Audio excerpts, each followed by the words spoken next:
سوچتا ہے 2-4 سیکنڈ میری زندگی میں اور بڑھا دیے جائے، 2-4 منٹ اور بڑھا دیے جائے تاکہ میں کسی کو وصیت کر دوں، کوئی مجھے دیکھنے آ رہا ہے اس سے ملاقات کر لوں، لیکن اس وقت اس کا سوچنا بیکار ہے۔ اللہ تعالیٰ نے 60 سال کی جو عمر دی، 70 سال کی عمر دی، 80 سال کی عمر دی، اس میں جو کر لیا وہ ٹھیک ہے، اس وقت سوچنا بیکار۔ اسی طرح سے جب جنتی لوگ جنت میں پہنچ جائیں گے تو وہاں پہنچنے کے بعد ان کو کسی چیز پر کوئی افسوس نہیں ہوگا سوائے اس سانس کے جو اللہ کا ذکر کیے بغیر گزر گئی۔ دنیا میں جو سانس اللہ کا ذکر کیے بغیر گزر گئی اس پر جنتی لوگ افسوس کریں گے، کاش ہم اس سانس میں بھی اللہ کا ذکر کر لیں۔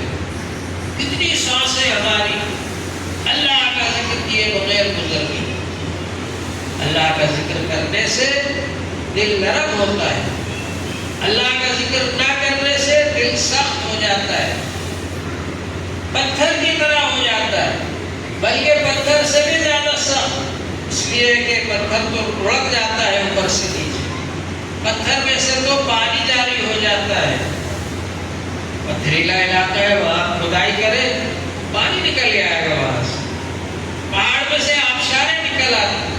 لیکن انسان کا دل اتنا سخت ہو جاتا ہے کہ پھر وہ نیکی کی بات سوچتا ہی نہیں، ایک کام کی طرف اس کا دل ہی نہیں چلتا۔ تو اس لیے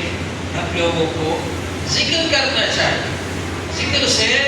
یہ فائدہ ہوتا ہے کہ اذا ذکر اللہ وجلت قلوبہم، جب ذکر کیا